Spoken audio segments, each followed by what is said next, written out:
अस्सलाम वालेकुम, मैं हूं आदिल शाहजेब। जून का आगाज हुआ चाहता है 10 दिन बाद हुकूमत ने विफाकी जबकि 13 दिन बाद पंजाब का बजट पेश होना है। लेकिन इम्तिहान हुकूमत के लिए आसान नहीं, क्योंकि ओपोजिशन से तो शायद हुकूमत को खतरा ना हो, लेकिन अपने ही लोग इस राह में मसाइल खड़े करने के लिए तैयार नजर आ रहे हैं। और वो कोई और नहीं बल्कि जहांगीर तरीन और उनके साथी हैं, जो पंजाब बजट में रुकावट के ऑप्शन पर बड़ी संजीदगी से गौर कर रहे हैं। हमारे जराये के मुताबिक ये मामला काफी उलझ चुका है। जहांगीर तरीन, अली जफर और शहजाद अकबर के दरमियान मुलाकात कराने वाले अहम जिम्मेदार हल्के इस बात से नाराज हैं कि तरीन साहब के ग्रुप की जानिब से ये बात जो है बाहर क्यों की गई। लेकिन दूसरी जानिब जहांगीर तरीन ने इन्हीं हल्कों को यह पैगाम भी दे दिया है कि अगर उन्हें इंसाफ ना मिला बजट से पहले तो पंजाब में फिर बात बिगड़ेगी। जराये के मुताबिक मामलात हल करने वाले अहम तरीन लोग जहांगीर तरीन और इमरान खान की मुलाकात की खबर भी बाहर निकलने पर नाखुश थे। लेकिन पंजाब में जहांगीर तरीन के मौकिफ पर, जो उनका मौकिफ है कि पंजाब में मामला ठीक नहीं है, उनको कोई एतराज नहीं है इन जिम्मेदार हल्कों को। और हमारे जराये के मुताबिक रिपोर्ट, जहांगीर तरीन की जो रिपोर्ट है वो पब्लिक ना करने की सूरत में जहांगीर तरीन ग्रुप 14 जून को पंजाब असेंबली में बजट सेशन का बायकॉट भी कर सकता है, बजट को मुस्तरद भी किया जा सकता है। अभी गुज़श्ता रोज ही जहांगीर तरीन ने हुकूमत को साफ अल्फाज में यह बता कि उनके साथ सियासत ना की जाए। ये भी क्या सराही है कि वो रिपोर्ट जो है वो काफ़ी हमारे लिए मुस्बत है, मेरे लिए मुस्बत है। अगर अभी तक वो मंजर आम पे नहीं आ रही, प्राइम मिनिस्टर साहब ने इंसाफ का वादा किया था कि बहुत दिन गुजर गए, अब इंसाफ मिल जाना चाहिए। देखिए, हमें कुछ बातें ऐसी मालूम हैं जो मैं अब मीडिया के सामने नहीं बताना चाहता। अगर ये बात है कि जब आएगी रिपोर्ट और जो भी होगा मैं उस मीडिया के सामने हर चीज़ खोल के रख दूँगा।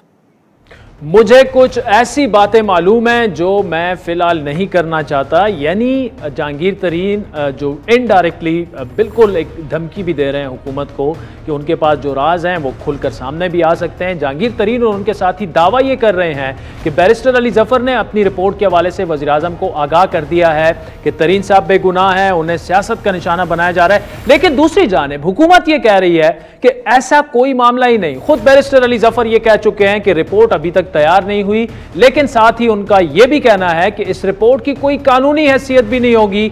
अगर यह रिपोर्ट सामने आ भी जाती है और जहांगीर तरीन उसमें बेगुनाह भी निकल आते हैं तो उनके केसेस चलते रहेंगे। अब यह तमाम मामला जो है थोड़ा मशकूक भी हो चुका है। उसके बाद तो मैं एक बात बहुत वाज़ेह करना चाहता हूं, और वो ये है कि मैंने कोई रिपोर्ट नहीं दी अभी तक। और दूसरी बात मैं ये वाज़ेह करना चाहता हूं कि इंक्वायरी रिपोर्ट या जो भी रिपोर्ट होगी, जरूरी नहीं वो तहरीरी हो, लेकिन जिस तरह की भी वो मैं इंफॉर्मेशन दूंगा प्राइम मिनिस्टर साहब को, और सिर्फ प्राइम मिनिस्टर साहब को दूंगा, वो तरीके इंसाफ का एक अंदरूनी मामला है। शायद कोई लोग समझ रहे हैं कि रिपोर्ट की कोई कानूनी हैसियत है। जिस तरह मैंने कहा, ये एक अंदरूनी अनऑफिशियल रिपोर्ट है, इसकी कोई कानूनी हैसियत या स्टेटस नहीं।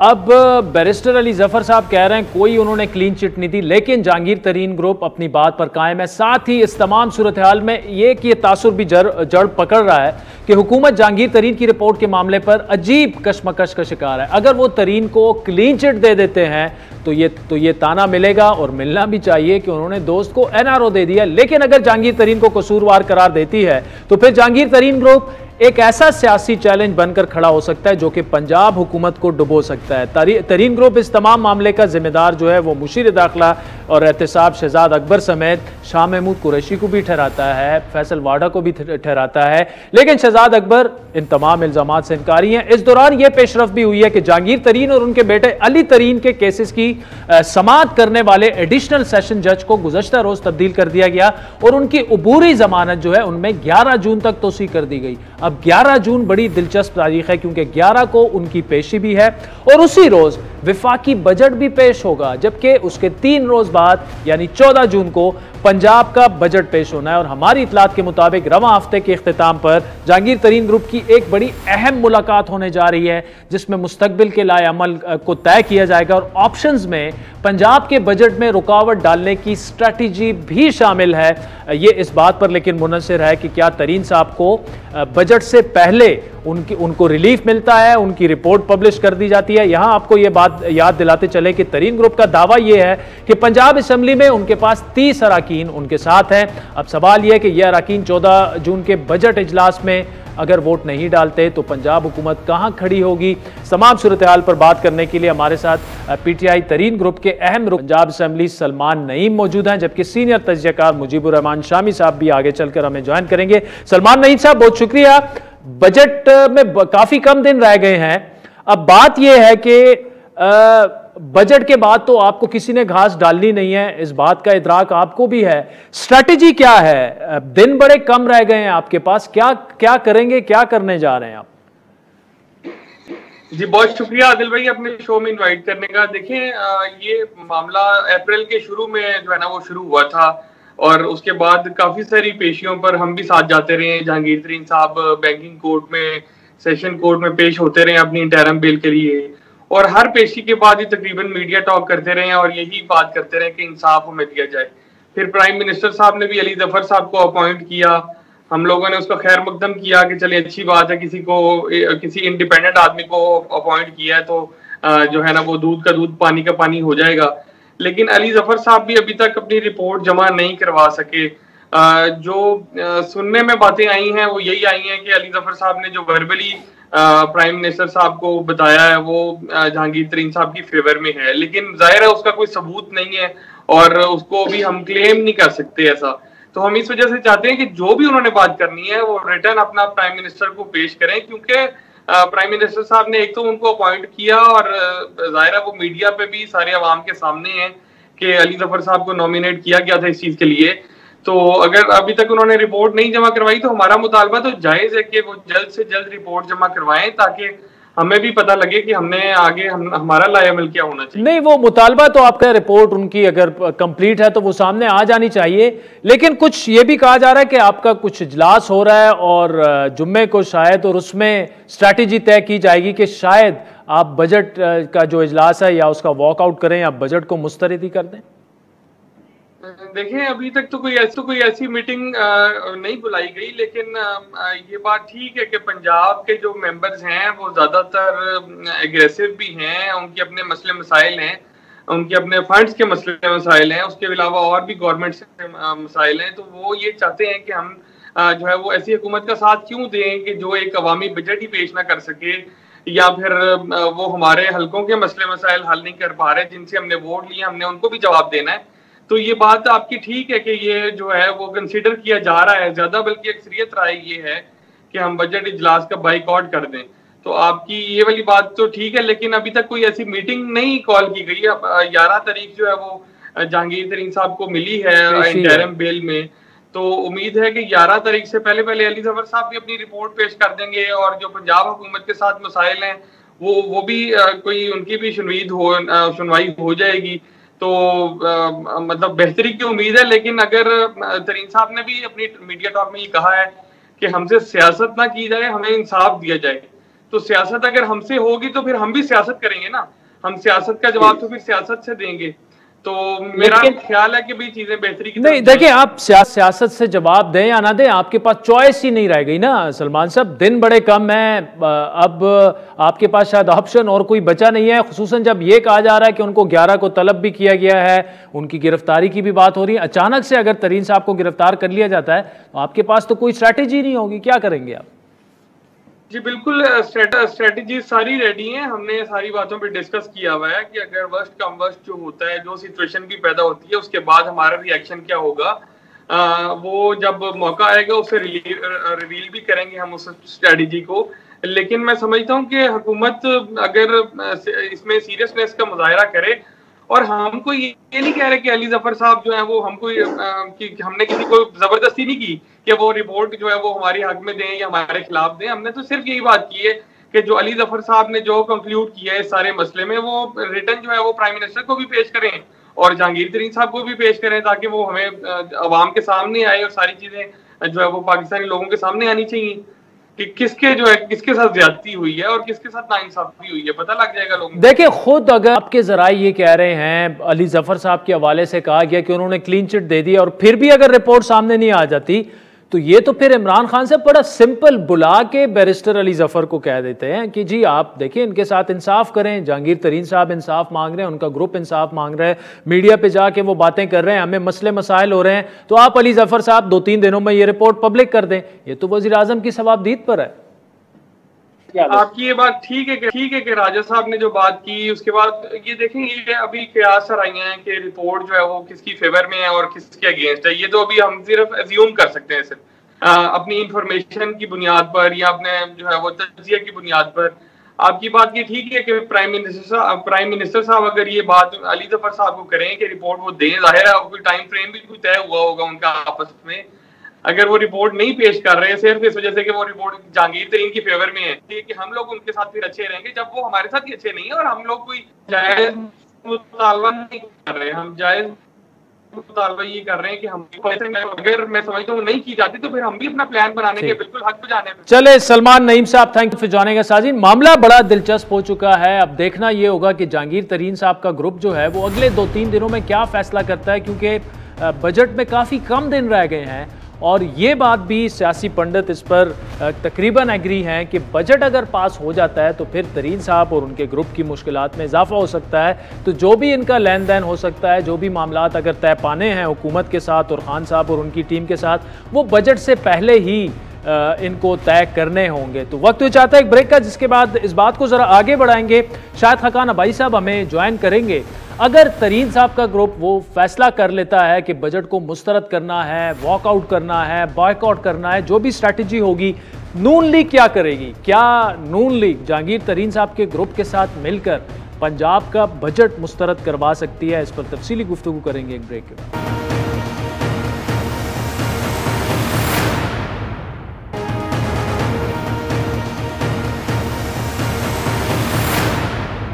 वेलकम बैक नाज़रीन। एक तरफ सूरत हाल ये है कि तहरीक इंसाफ हुकूमत को अपनों से ही खतरा है, लेकिन जिनसे खतरा और मसला होना चाहिए उनकी तरफ से आसानियां हैं। हुकूमत के लिए ये आसानियां पैदा करने वाली कोई और नहीं, अपोजिशन जमातें हैं जो एक होकर मुत्तहिदा जो एक कुव्वत बनकर पीडीएम की शक्ल में निकली थी, लेकिन फिर एक मोड़ पर आकर एक जमात दो पीछे रह गई। तो किसी राह गुजर पर किसी ने रास्ता बदल लिया। यूं अपोजिशन की जो जमातें हैं वो हुकूमत के लिए मसले का सबब बन सकती थी, इस वक्त वो हुकूमत के लिए बिल्कुल ऐसा लग रहा है कि सहूलतकार का किरदार अदा कर रही है। खुद वज़ीर आज़म इमरान खान ने भी इस बात का इकरार 2 रोज पहले किया। इस वक्त पीडीएम इकट्ठी हो रही है, फिर जा रही है, फिर आ रही है भाई। इनका जो मकसद है ना, ये कभी कामयाब नहीं हो सकते। अगर इनका मकसद कौम के लिए हो तो अब तक जितनी मुश्किल हालात से कौम गुजरी है हमारे 2 सालों में, और जो हमारे लिए भी यानी मेरी जिंदगी के मुश्किल साल, तो अब तक हमारी गवर्नमेंट गिरा चुके होते हैं। लेकिन इनका मकसद जात पे है। ये सिर्फ और सिर्फ इकट्ठे इसलिए हुए हैं, किसी नजरिए के लिए नहीं, मुल्क के लिए नहीं। जो इनके ऊपर करप्शन केसेस जो हमारे से पहले के लगे हुए हैं, ये हमें चाह रहे हैं कि ब्लैकमेल करके वो करप्शन के केसेस खत्म करो। बल्कि आज तो इमरान खान का कॉन्फिडेंस अपोजिशन के तकसीम होने पर कुछ ज्यादा ही बढ़ा हुआ था और उन्होंने अपोजिशन को ताने तक दिए। वो क्या ताने दिए वो आपको सुनो। तो वो आज बड़े मुश्किल में पड़े हुए हैं। मुझे तरस भी आता है कई दफा उनके ऊपर। वो कभी कहते हैं हम आज गवर्नमेंट गिरा देंगे, 3 महीने कभी देते हैं गवर्नमेंट को, कभी 31 दिसंबर में गवर्नमेंट जाएगी, कभी कुछ हो जाएगा। तो मुझे तो अब उनकी फिक्र पड़ गई कि ये अब साथ रह जाएंगे या नहीं रहेंगे, क्योंकि गवर्नमेंट ने तो इंशाल्लाह जो हम मुश्किल वक्त से निकले हैं, ये भी 5 साल में तो इंशाल्लाह, और अभी अगले साल ये और रफ्तार बढ़ेगी इसकी, और जो अगली इंशाल्लाह हमारी हुकूमत आएगी उसमें फिर पाकिस्तान और तेजी से ऊपर जाएगा। वज़ीर आज़म का अपोजिशन को ये ताना वैसे कुछ गलत भी नहीं है। सितंबर में बनने वाले पाकिस्तान डेमोक्रेटिक मूवमेंट का इत्तेहाद 9 माह भी ना चल सका और हुकूमत के घर जाने की तारीखें देने वाले फिलहाल खुद तकसीम हो चुके हैं। हद तो ये है कि उनकी आपस की गलत फहमियाँ या लड़ाइयाँ किसी बंद कमरे में बैठ कर निपटाने की बजाय मुसलसल एक दूसरे को, खास तौर पर अपोजिशन की 2 बड़ी जमातें पीपल्स पार्टी और नून लीग, बीच चौराहे पर नीचा दिखाने की कोशिशों में। पीपल्स पार्टी और एएनपी का मामला पीडीएम के हवाले से एक क्लोज इशू है। वो बात खत्म हो गई है। उन्होंने पीडीएम को छोड़ दिया है, अपना रास्ता अपनाया है। उनको अपना रास्ता मुबारक हो। तो अगर हम ना लॉन्ग मार्च करेंगे, ना पार्लियामान में हम अदम एतमाद लेकर आएंगे, ना हम बुज़दार साहब को तंग करेंगे, ना हम इमरान खान साहब को तंग करेंगे, तो आपस में गप करने के लिए तो हमने PDM नहीं बनाया था। जो ये शायद खकान अब्बासी साहब का ओहदा आपको नजर आ रहा है, ये सब टेम्परेरी थे, ये ताहया ओहदे नहीं थे कि जब तक उनका कंफ्यूजन चलेगा, जब तक उनको पता नहीं होगा कि करना क्या है, हमला कहाँ करना है, कब करना है, तो तब तक वो आपस में बैठते रहे, बात करते रहे। अब ओपोजिशन की जमातें एक तरफ तो आपस में उलझी हुई हैं, लेकिन दूसरी जानिब नून लीग के अंदर भी एक उलझन चल रही है, और वो उलझन ये है कि बात प्यार से करनी है या लड़कर करनी है। यानी जो भी वो कर रहे हैं, शहबाज शरीफ इसी सियासी कशमकश में बटी ओपोजिशन को फिर से एक करने की कोशिश और नाराज हलकों से ताल्लुकात बेहतर करने लगे। Confrontation is not our path, it has to be consultation. उसके बगैर ये मुल्क आगे नहीं चल सकता। इस मामले में कोई दो राय नहीं है कि नेशनल इंटरेस्ट के ऊपर कोई कॉम्प्रोमाइज नहीं, और मुझे पूरा यकीन है कि वो भी आगे बढ़कर वो उस नेशनल इंटरेस्ट को प्रमोट करने के लिए पूरी अपनी वो एनर्जी और वो कमिटमेंट दिखाएंगे। मुझे इसमें कोई डाउट नहीं। In the first place Nawaz Sharif is a statesman of highest order. Number 2, मुझे उनके पांव भी पकड़ने पड़े फॉर द नेशनल इंटरेस्ट, मैं ये करूंगा। अब शहबाज शरीफ की मफामती कोशिशों के दौरान ही मरियम नवाज मुख्तसर खामोशी तोड़ते हुए अपने चचा की मफामती जो पॉलिसी है उसके आगे आ खड़ी हो गई और पैगाम यह दिया कि कोई मफामत नहीं होगी, ना ही पीपल्स पार्टी की PDM में वापसी का कोई चांस। मज़ाहमत होगी तो मुफामत होगी। Power talks to power. Power जो है वो कमजोरी से बात नहीं करती। जहां आपने कमजोरी दिखाई वहां आपका दुश्मन आप पे अटैक करे। ट्रे में रख के आपको कभी कोई चीज नहीं मिलती, आपको अपना हक लड़के लेना पड़ता है, छीन के लेना पड़ता है। अब शहबाज शरीफ साहब जो कह रहे हैं या मरियम नवाज साहिबा जो कह रही हैं उसमें तजाद तो दिख रहा है। खुद नून लीग के अंदर कंफ्यूजन भी है और लोग अब पार्टी कायद नवाज शरीफ साहब की तरफ देख रहे हैं कि आगे क्या करना है, बयानिया क्या रखना है। कल इस हवाले से गुज़श्ता मंगल को एक अहम इजलास भी सुना हुआ है जिसमें मियां नवाज शरीफ साहब ने इस मामले पर अपनी राय महफूज कर ली है। अब ये सुनी सुनाई बातें हैं, असल में हकीकत क्या है, नवाज शरीफ साहब इस वक्त क्या सोच रहे हैं, इसी सूरत हाल पर तफसीली गुफ्तगू करेंगे। नून लीग के सीनियर नायब सदर साबिक वज़ीर आज़म शायद खकान अब्बासी साहब हमारे साथ मौजूद हैं। भाई साहब, thank you so much for joining अस। ये शहबाज शरीफ साहब कह रहे हैं नेशनल इंटरेस्ट पे पहले तो डिफाइन करना पड़ेगा, लेकिन नेशनल इंटरेस्ट पे अगर उनको नवाज शरीफ साहब के पाँव भी पड़ने पड़े तो वो पड़ेंगे। मफामत की वो बात कर रहे हैं कि सब सारी जमातों को, इदारों को इकट्ठे होना चाहिए। मरियम साहिबा कह रही हैं पावर टॉक्स टू पावर। अगर हम मज़ाहमत करते रहेंगे तभी आपके पास कोई मफामत के लिए आएगा, ऐसे नहीं चलेगा। अब अगर हम ये कहें कि कन्फ्यूजन नहीं है तो कन्फ्यूजन तो है। दो बिल्कुल क्लियर कट बयानी है। मियाँ साहब को अब आगे ये बात बढ़ानी है, इस कन्फ्यूजन को ख़त्म करना है within the party ranks. Where does Miyan Sahab stand right now? Party policy TV program पर डिसाइड नहीं होती। मैं टीवी प्रोग्राम में, आपके प्रोग्राम में आया हूँ, आप सवाल करें मैं जवाब दे दूंगा। वो कर दिया जी। तो शहबाज साहब भी गए थे, उनको सवाल है उन्होंने जवाब दे दिए। मरियम साहिबा से सवाल होता है जवाब दे देती हैं। अब बात यह है कि मुहावरतन शहबाज साहब ने कहा कि मैं कोशिश करूंगा, मेरी कुछ राय हैं, मैं कोशिश करूंगा कि उनको इम्प्लीमेंट किया जाए, ये उनका हक है। लेकिन पाकिस्तान मुस्लिम लीग नून का एक बड़ा वाज़ेह बयानिया है, वो ना मुज़ाहमत का है ना मुफाहमत का, वो असूल का बयानिया है कि मुल्क आइन के मुताबिक चले। हम आइन से नाराफ कबूल नहीं करेंगे। मफाहमत से हम दरमियान में हम सौदा नहीं, उसूल का देखिए, अगर आइन पर चलना मुज़ाहमत है तो फिर मुज़ाहमत समझें, अगर आइन पे चलना मुफाहमत है तो मुफाहमत समझें। बात मैं तो बड़ा क्लियर हूं इस मामले में कि हमने 73 साल इस मुल्क में गुजार दिए, ये आइन भी तोड़े, मार्शल हुकूमतें भी आईं, हर किस्म की सौदेबाजियाँ भी हुई। अब एक बात बड़ी वाज़ेह है इस 2018 के इलेक्शन की चोरी के बाद कि मुल्क के अंदर ये एक्सपेरिमेंट नहीं हो सकते, हमें किसी एक्सपेरिमेंट का हिस्सा नहीं बनना। ये बड़ा वाज़ेह बयानिया है पाकिस्तान मुस्लिम लीग नून का। हम बात कर रहे हैं मुल्क में आइन की, शफाफ इलेक्शनों की, अवाम के मसाइल के हल की, और उसका सिर्फ एक रास्ता है कि आप असूलों पर रहें। अगर असूलों पर खड़े होने से मुज़ाहमत होती है तो बेशक हो, मुफाहमत आइन के मुताबिक होती है तो 100% आइन के अंदर गुंजाइश मौजूद होती है।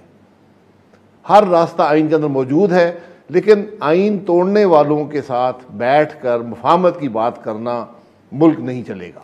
क्या यही शहबाज शरीफ साहब चाहते हैं कि बैठकर बात करें, या उनसे किसी ने अप्रोच किया, वो मियाँ साहब को कन्विंस करने की कोशिश करेंगे कि जी नेशनल इंटरेस्ट में आएँ और बैठें और ये मामला ख़त्म करें? नहीं, शहबाज साहब ने खुद कहा उसी इंटरव्यू में, हम इंटरव्यू के 2 मिनट को ले लेते हैं, 15-20 मिनट और भी थे, कि ये ज़रूरी है कि मुल्क में हर इदारा आइनी हदूद के अंदर रहकर काम करे। शहबाज साहब भी आइन की बात कर रहे हैं कि आइनी हदूद के अंदर रहें। अगर एक खराबी को कबूल कर लें, एक गलती को कबूल कर लें, तो फिर आइन का रास्ता तो टूट गया ना।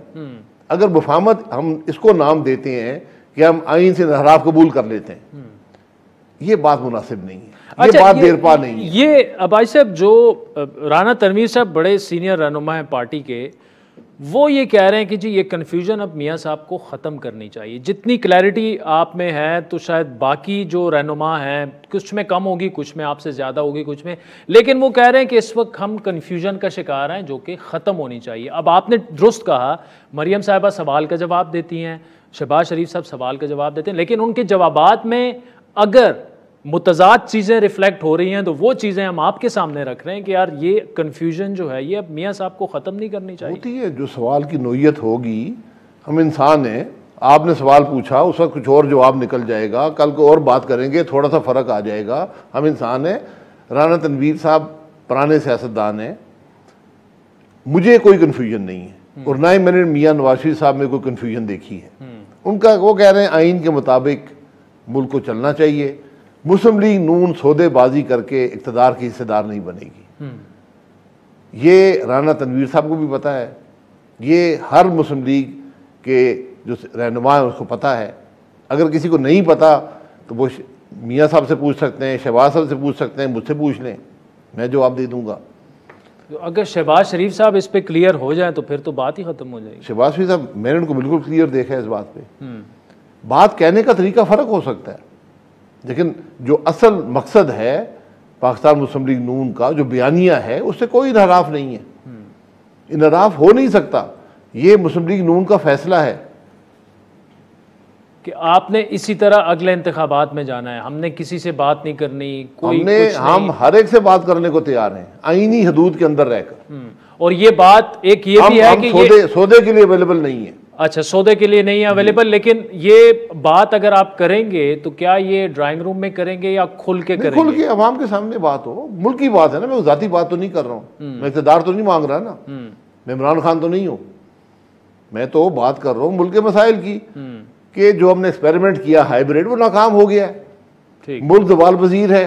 पार्टी सदर जो है सर वो शहबाज शरीफ साहब है ना जी, ठीक है, तो वो जो बात करते हैं उसमें फिर किसी और को बात करने की क्या मीडिया टॉक और ये सारी चीज़ें, उसमें से मुतज़ाद चीज़ें सामने आ जाती हैं, फिर हमें मौका मिल जाता है कि जी आप लोग जी बिल्कुल, ये सही बात है। मैंने कहा कि जब भी आदमी टीवी पर जाता है वहाँ मुख्तलिफ सवाल होते हैं, उस वक्त कि आपको जो ज़हन होता है उसके मुताबिक आप जवाब दे देते हैं, उससे मुख्तलिफ बातें निकल जाती हैं, ये होता है, उसका हम उसकी क्लैरिफिकेशन दे रहे हैं, आज 5-6 दिन हो गए। अगर मियाँ साहब खुद ये कह दें कि जी कोई कन्फ्यूजन नहीं है, हमने कोई सौदेबाजी नहीं करनी, कोई मुज़ाकरात इस बारे में नहीं करने और यही पार्टी पॉलिसी है, आगे चलें, ये एक स्टेटमेंट दे दें तो बात जी, आप इंटरव्यू बुला लें उनको, आपको स्टेटमेंट दे देंगे। उन्होंने यही बात 2 दफ़ा की भी है, जो PDM के जब इजलास हुआ था वहाँ पर भी की है, और उससे पहले मौलाना साहब घर पे भी की थी। ठीक, अच्छा सर थोड़ा सा आगे बढ़ते हैं। आज खान साहब ने उन्होंने कहा जी आप लोगों पर तरस आ रहा है उन्हें, अपोजिशन पर, कि वो मुझे हटाने निकले थे और अब तो ये है कि मैं ना सिर्फ 5 साल पूरे करूंगा बल्कि अगले 5 साल भी मेरे हैं और उस 5 सालों में बड़ी तेज़ी से ऊपर जाएगा पाकिस्तान। चले जी, मुझे तुम पे तरस आ रहा है, जिनको मामले की समझ नहीं है कि मुल्क पे हो क्या रहा है। मैं 2 बातें, मुल्क के वज़ीर आज़म हैं, 2 बातें ज़रा अपने जो दरबारी वज़ीर हैं इनसे पूछें। मुल्क की GDP आज क्या है? वो तो क्लेम कर रहे हैं प्रोजेक्ट, मैं GDP की बात कर 3.95 GDP की 3.9, मैं 39.5 मानने को तैयार हूँ। मुल्क की GDP क्या है? और मुल्क की GDP 2018 में क्या थी हमने जब हुकूमत छोड़ी? ये नंबर तो फर्क है, फ़र्क है, ये मुल्क का कसूर है, ये तो इनकी नाअहली है। नहीं, वो तो कह रहे हैं अभी देखिए, अभी ट्रैक पे आ गए ना 3.92 और एक झटके में फिर वो 6 क्रॉस कर जाएंगे आपसे। मैं 2 नंबर्स की बात कर रहा हूँ। झटके कितने देंगे मुल्क को? पर कैपिटा जीडीपी क्या है और मुल्क की जीडीपी क्या है, ये नंबर जरा देख लें। और अगर 2018 से हम इसी ग्रोथ पर रहते जो 5-6% के करीब थी, तो आज मुल्क कहाँ पर होता? उनकी वैसे भाई साहब इस पर तो हम तनकीद कर सकते हैं, सवालात परफॉर्मेंस पर उठते हैं, हम उठाते भी रहते हैं, स्पेशली इकोनॉमी पर।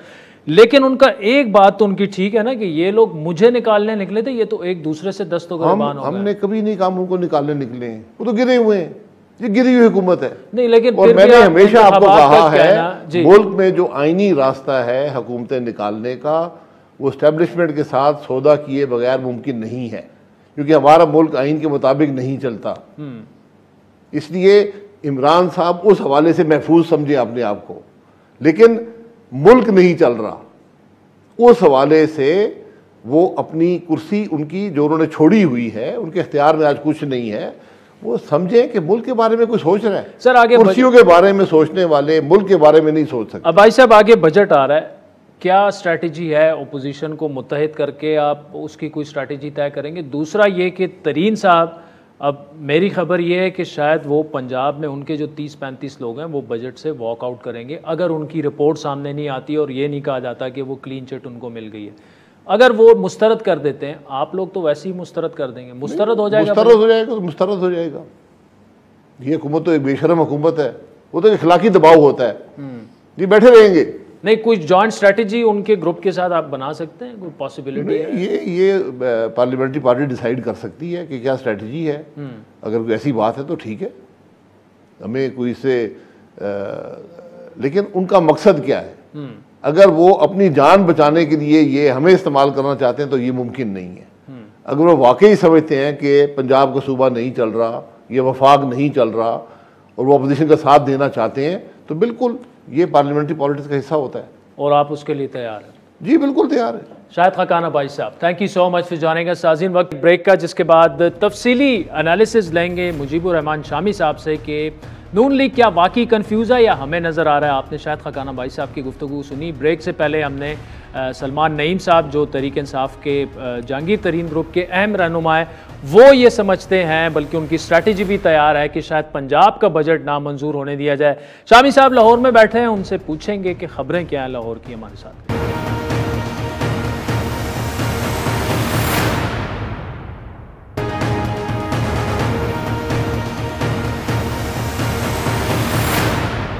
वेलकम बैक नाज़रीन। ब्रेक से पहले साबिक वज़ीर-ए-आज़म शाहिद खाकान अब्बासी और जहांगीर तरीन ग्रुप के सलमान नईम को आपने तफसीली सुना। क्या होने जा रहा है? मुस्लिम लीग नून इस वक्त जाहिर बात है बताया ये जा रहा है कि नवाज शरीफ साहब ने कल बड़ी अहम मीटिंग की सदारत की और अपना फैसला महफूज कर लिया है कि वो मज़ामत ही जारी रखना चाहते हैं या शहबाज शरीफ की लाइन पे कुछ थोड़ी बहुत मफामत का टाइम आ चुका है। इस पर तफसीली एनालिसिस लेंगे।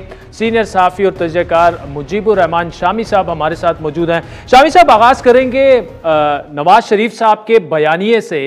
वो बयानिया इस वक्त तो फिलहाल तो नज़र नहीं आ रहा, लेकिन अंदरूनी जो एक कशमकश है, एक जो कन्फ्यूजन है, वो अब खुल के सामने आना शुरू हो गई है। कल की मीटिंग में राना सनाउल्लाह साहब खुल के बोले, राना तनवीर साहब बोले, जो पार्लियामेंटेरियंस हैं वो भी कह रहे हैं कि जी अब इंतखाबात चूंकि 1.5-2 साल रह गए हैं उसमें, तो थोड़ा सा खुल के हमें क्लैरिटी के साथ आगे बढ़ना चाहिए।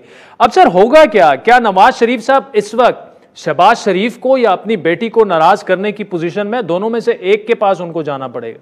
देखिए जनाब, बात यह है कि इंतखाबात जो हैं अब वो करीब आ रहे हैं, और अगर आपने उनमें हिस्सा लेना है और उनमें आपने जीत को भी यकीनी बनाना है, या कम से कम ये तो हो ना कि आप एक बराबर की ताकत के तौर पर इंतखाबात में हिस्सा ले सके अपने हरीफों के खिलाफ, तो फिर तो आपको मामलात पर गौर करना पड़ेगा। ये बयानिया जो है ये तो एक नजरी बातें हैं। जब आप ज़मीनी हक़ाइक़ को देखते हैं, इंतखाब भी अमल में उतर चुके होते हैं और उस अखाड़े में, तो फिर वहाँ ये लफ्ज़ी बहसें, ये नज़रियाती बहसें नहीं चलती। आपको वहां अपने पत्ते ठीक तरीके से खेलने पड़ते हैं, आपको अच्छे कैंडिडेट्स की जरूरत होती है, आपको एक माहौल की जरूरत होती है, आपको एक साजगार जो है माहौल चाहिए, जो आपकी मुनसफाना इंतखाबात जो हैं उनकी जमानत चाहिए। तो ये सारी चीजें देखकर फिर आपको आगे बढ़ना पड़ेगा। देखिए जो बयानिया है वो तो नमक की तरह होता है हंडिया में। अब नमक में हंडिया नहीं पकती, हंडिया में नमक की जरूरत होती है। उसमें और भी बहुत कुछ होता है, गोश्त भी होता है, उसमें घी भी होता है, उसमें प्याज भी होते हैं, तो ये तड़का भी आपको लगाना पड़ता है कुछ ना कुछ। तो मेरे ख्याल में ये बड़ा नवाज शरीफ साहब की बसीरत का इम्तिहान है। उनको एक तवाजुन के साथ मामलात करने होंगे ताकि वो अपनी ताकत को भी मुश्तमिल रखें और दूसरों को मुश्तिल भी ना करें, और दूसरों को इश्तिहाल दिलाएंगे तो उनकी ताकत में कमी वाक़ होगी। और अगर वो एक माहौल ऐसा पैदा करेंगे जो एक उसमें उनके लिए अपना सफ़र जारी रखना जो है वो आसान हो जाए, तो वो उनके लिए बेहतर होगा और मुस्लिम लीग नून के लिए भी बेहतर होगा। ठीक। अच्छा शामी साहब, आपने तो बड़े ज़बरदस्त तरीके से थोड़े से टाइम में हमें समझा दिया ऑडियंस को कि मसला है क्या और नवाज शरीफ साहब की बसीरत का इम्तिहान है, लेकिन ये इम्तिहान खासा कड़ा भी है एट द सेम टाइम। देखिए ना, अगर तो मरियम नवाज उठ के ये कह रही हैं कि जी पावर टॉक्स टू पावर, जब तक मज़ाहमत नहीं होगी तो मफामत के लिए लोग आपको कमज़ोर लोगों के पास नहीं आते। शहबाज शरीफ साहब कुछ और बात कर रहे हैं, वो तो कह रहे हैं जी अब वक्त आ चुका है कि इदारों के साथ आप बैठ कर और ये तमाम मसलों का जो है वो हल निकालें। तो ये तो मशरिक और मगरिब की बात है, तो नवाज शरीफ साहब की बसीरत जो है वो दरमियान में कैसे आएगी, या मशरिक की तरफ जाएगी या मगरिब की तरफ जाएगी? देखिए ताकत जो है वो जिसकी जितनी ताकत है वो सबको मालूम है। जिनके पास ताकत है, जिसे आप बंदूक की ताकत कहते हैं या जिसे आप हथियार की ताकत कहते हैं, वो भी सब जानते हैं, और जिनके पीछे अवाम की ताकत है उसको भी सब जानते हैं। तो ताकत जो है उसका इजहार जो है वो बार बार जरूरी नहीं होता। ताकत जब अपने इजहार पे आ जाती है, जब अपना आप दिखाने पे तुल जाती है तो कमजोर हो जाती है।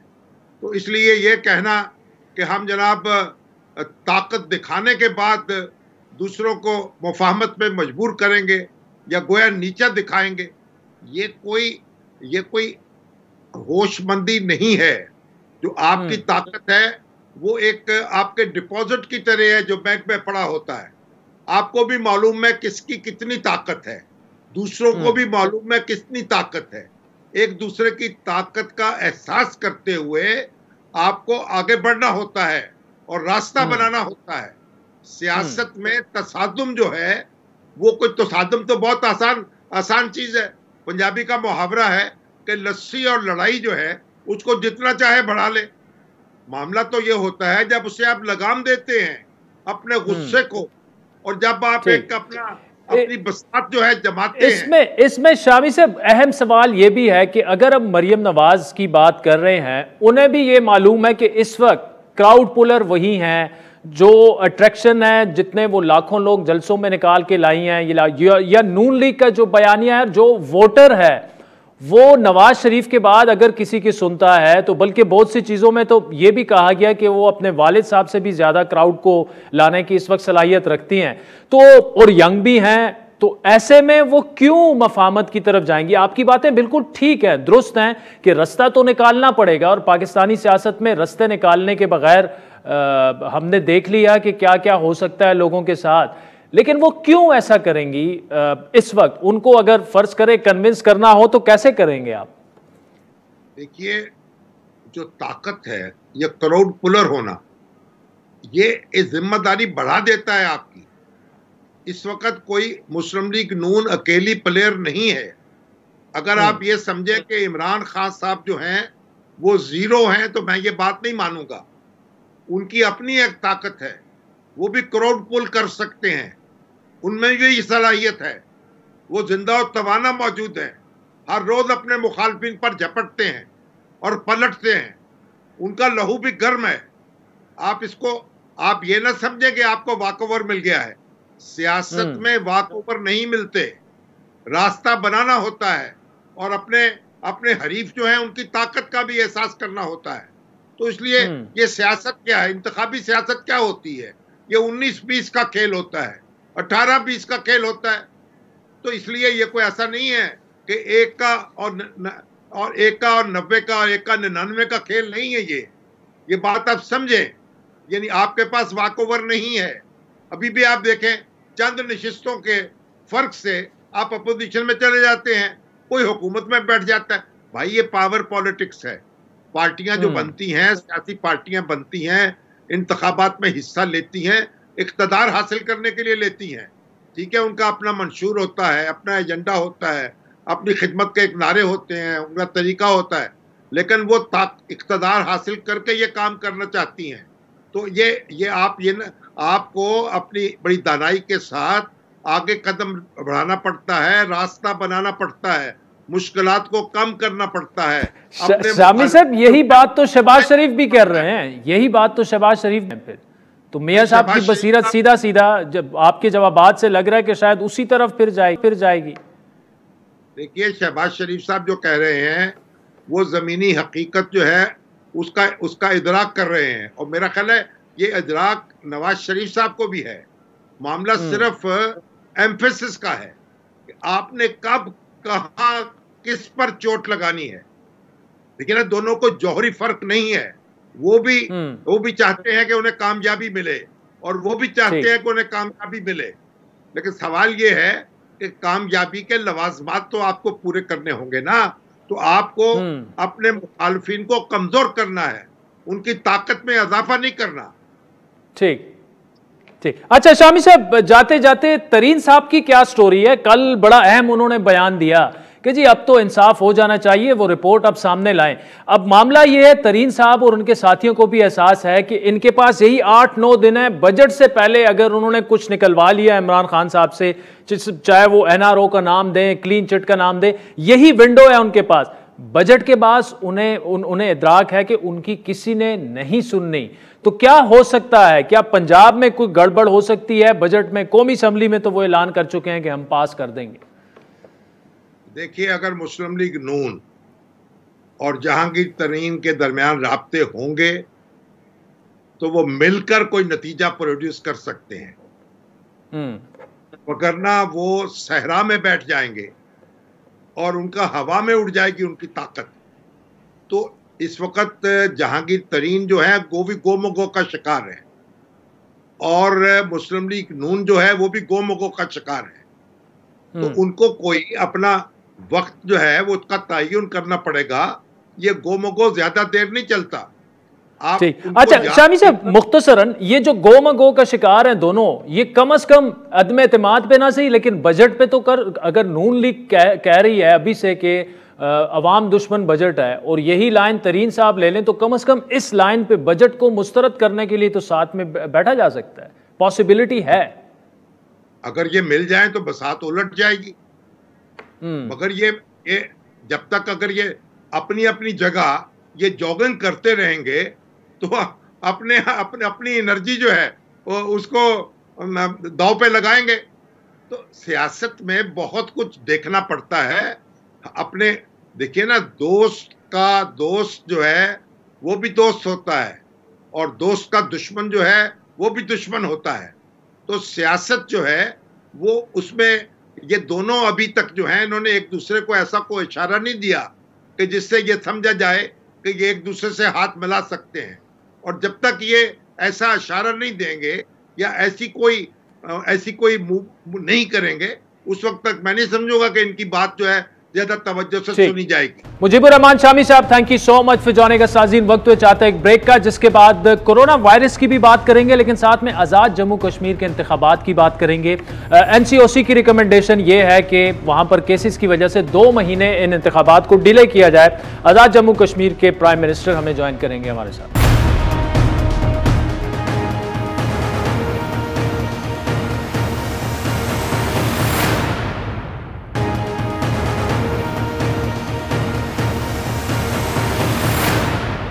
वेलकम बैक नाज़रीन। आज पाकिस्तान ने अपनी पहली जो कोरोना वैक्सीन है पाकवेक उसको बाज़ाब्ता तौर पर मुतारिफ करवा दी है। वज़ारत सेहत के मुताबिक पाकवेक पाकिस्तान में तैयार और यहाँ पर ही असम्बल और पैकिंग उसकी होगी, जिसके बाद अब तक जो है वो तकरीबन 1,20,000 से ज़ायद खुराकें उसकी तैयार कर ली गई हैं, जबकि NIH में वैक्सीन प्लांट जो है वो वहाँ पर माहाना 30 लाख वैक्सीन डोजेस बनाने की सलाहियत रखता है। अब असद उमर ने 3 जून से 18 साल से ज़ायद उम्र के अफराद की वैक्सीनेशन के लिए रजिस्ट्रेशन का आगाज़ का इंदिया भी दे दिया है।